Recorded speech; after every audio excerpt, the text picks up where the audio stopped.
Layla Al-Mutairi, Fahd Al-Rashid, Noura, Khalid, and Omar. 5 names, one perfect Saudi wedding, and a night that turned a fairy tale into a blood-stained mystery. What began as the union of 2 powerful families ended in murder, betrayal, and a vanishing groom. This wasn't just a wedding gone wrong. It was the moment love, jealousy, and greed collided under a billion-dollar chandelier. Welcome to Betrayal and Blood, a Saudi wedding tragedy. In the golden heat of Riyadh, where luxury gleamed like sunlight off gold-plated Bentleys, the Al-Mutairi family stood untouchable. Old money, new power, and a name whispered with envy. Their only daughter, Layla, was the crown jewel of the clan, educated abroad, flawless in every way, and the kind of woman whose presence could silence a room. When word got out that she was marrying Fahd Al-Rashid, jaws dropped. The Al-Rashids were just as loaded, but their fortune was newer, flashier, built on risky deals and charm instead of lineage. Fahd was the kind of guy every father warned his daughter about. Handsome, smooth-talking, and dangerous in that too confident way. But Layla saw something in him, or maybe she saw what she wanted to believe. Their engagement became the talk of the city, 2 dynasties joining forces, a fairy tale with designer labels. Every newspaper called it the wedding of the decade, and the Al-Mutairi mansion turned into a hive of non-stop planning. There were imported orchids from Thailand, invitations laced with gold foil, and a bridal gown flown in from Paris under police escort. But not everyone was caught up in the romance. In the background, almost invisible, stood Noura, Layla's cousin and lifelong shadow. She was quiet, careful, always the one fixing things behind the scenes. She'd been Layla's assistant, her confidant, and her cleanup crew since childhood. Nobody knew that she'd loved Fahd long before Layla even met him. She'd watched him flirt with Layla at a gala months back, watched her cousin steal the only man she'd ever wanted. The bitterness sank deep, hidden behind polite smiles. As wedding day drew closer, the mansion sparkled brighter, but Noura's resentment darkened with every dress, fitting, and rehearsal dinner. She'd helped plan the perfect wedding, but somewhere in her silence, she was already planning something else. The wedding day hit like a movie premiere, all shimmer and spectacle, the kind of night that made people believe money could buy happiness. The ballroom of the Ritz-Carlton glowed with crystal chandeliers, gold-threaded linens, and a scent of imported roses so thick it felt unreal. Guests floated around in designer gowns and tailored thobes, snapping selfies beneath the massive floral arch that framed Layla and Fahd like royalty. Layla looked flawless in her custom Dior dress, every inch of her radiating elegance, though her smile didn't quite reach her eyes. Fahd, in a perfectly cut suit, carried himself like a man who'd won the jackpot, but his glance kept drifting, sharp and restless, towards someone in the crowd. Cameras flashed, laughter echoed, and the orchestra played love songs that no one was really listening to. Midnight rolled around, and the newlyweds made their grand exit, vanishing behind velvet curtains on their way to the honeymoon suite. Everyone cheered, champagne flutes raised high, not realizing that celebration had just turned into countdown. An hour later, a scream tore through the music still echoing in the hallways. Hotel staff rushed toward the sound, guests frozen mid-laughter as panic spread like wildfire. The door to the bridal suite was wide open, and inside was chaos. Blood splattered across the bed, shattered perfume bottles, a toppled vase spilling crimson roses onto the carpet.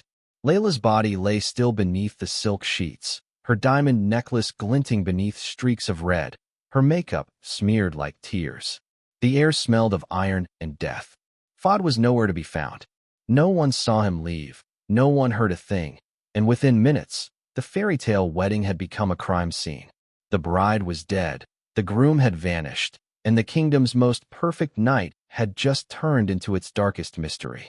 The morning after the wedding felt like a national emergency.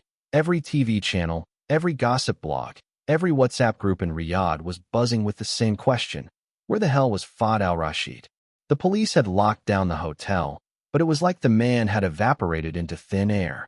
No flight records, no car registered leaving the premises, no security footage showing him stepping outside. His phone was dead, his passport untouched, and his credit cards were silent. The only thing louder than the silence was the speculation. Some said he killed Layla and bolted into the desert. Others swore it was a setup from her family to protect their image. The Al-Mutairis closed ranks fast, using their money and power to keep the narrative tight. But rumors leaked like blood through bandages. Then came Khalid, Fahd's best friend and business partner, the last man who'd seen him alive. He sat through police questioning cool as ice, talking about how Fahd had been stressed, paranoid, maybe even desperate.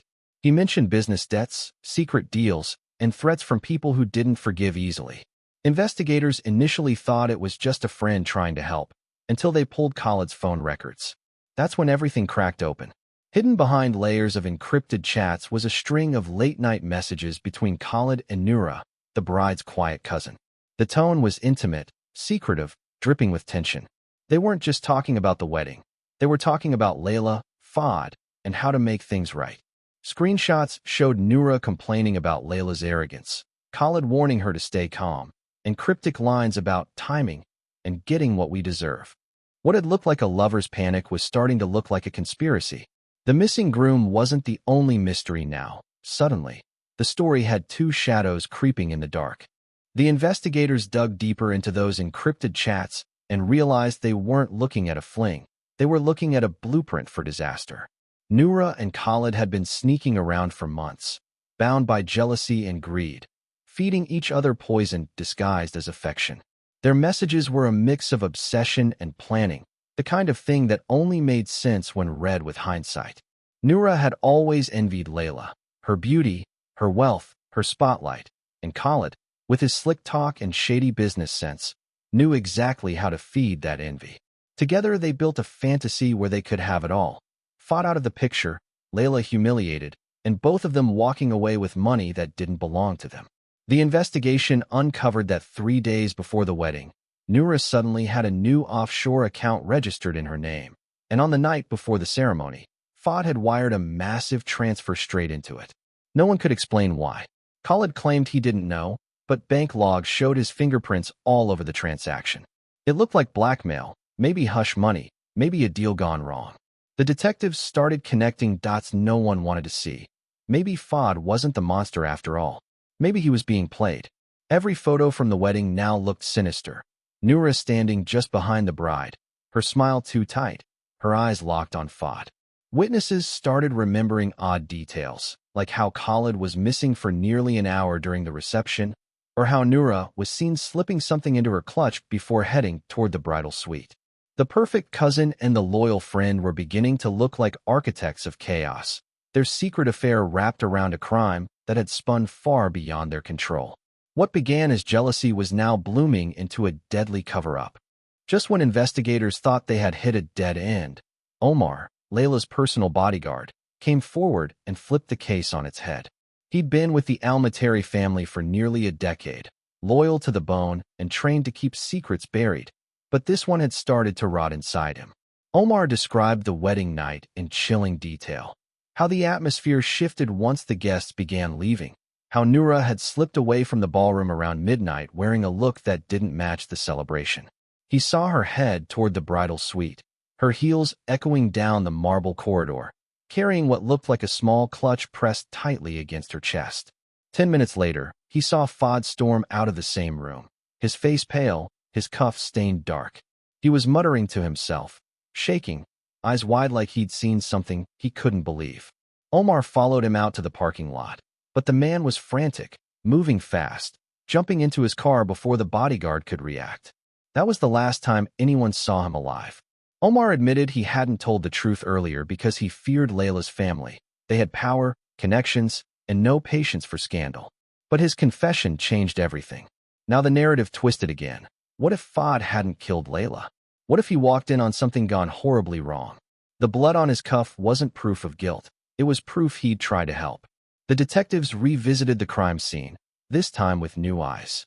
Signs of a struggle didn't line up with the idea of a planned attack. It looked messy, chaotic, emotional. It wasn't murder for money. It was murder out of rage. The picture was shifting fast, and the quiet cousin was no longer a bystander in anyone's story. 3 weeks after the wedding, when public interest had started to cool and the media's attention began drifting elsewhere, a group of oil workers stumbled upon something deep in the desert. Fahd's abandoned car, half buried in sand near an old, forgotten oil field. The windows were shattered, the doors unlocked, and the back seat stained with blood later confirmed to be his. But there was no sign of Fahd himself. The discovery reignited the investigation like gasoline on fire. Forensics found tire tracks nearby that led into the dunes before vanishing under shifting sand, as if someone had tried to cover their tracks. Inside the car, investigators found 2 burned-out phones, melted into the seat cushions but still partially recoverable. One belonged to Fahd, the other to Khalid. When tech experts restored fragments of the data, they found a single surviving audio recording, a short, muffled message time-stamped the night of the wedding. In it, Khalid's voice cracked through the static, saying 6 words that chilled everyone in the room. "She wasn't supposed to die, man." That was the crack that broke the dam. Khalid was picked up within 24 hours. Faced with the recording, he folded like cheap metal. He confessed that he and Noura had plotted to scare Layla into divorcing Fahd so they could exploit the fallout and drain her trust fund through legal loopholes Fahd didn't even know existed. It was supposed to be a staged robbery, a quick scare, nothing lethal. But something went sideways. Noura lost control, and in her jealous fury, she stabbed Layla.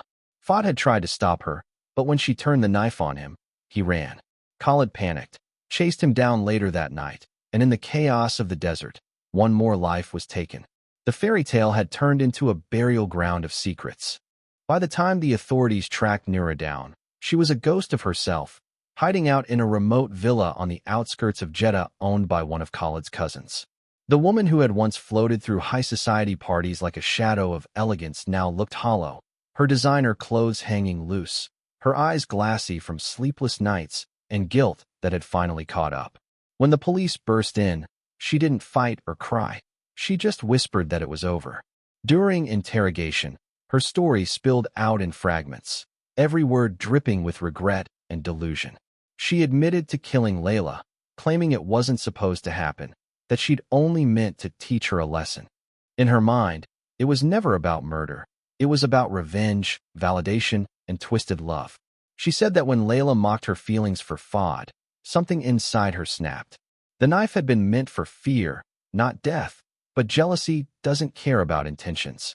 When Fahd tried to stop her, she said he promised to turn her in, to expose everything. And that's when Khalid showed up, panicked and desperate to keep their plan from crumbling. They took Fahd into the desert, arguing the whole drive until it exploded into violence. Khalid buried him there, swearing it was self-defense, but there was no mercy in what he did. When Noura finished confessing, she looked up at the officers and asked if Layla's parents hated her yet. The room stayed silent. In the end, Khalid was sentenced to life for 2 murders, and Noura received 30 years for hers. The Al-Mutairi name was forever stained. Their empire cracked under the weight of family disgrace. Omar disappeared quietly, leaving behind a world he no longer believed in. The press called it the wedding curse, but those who knew whispered a harsher truth. It wasn't fate that killed them. It was envy, greed, and the kind of love that turns red when mixed with betrayal and blood.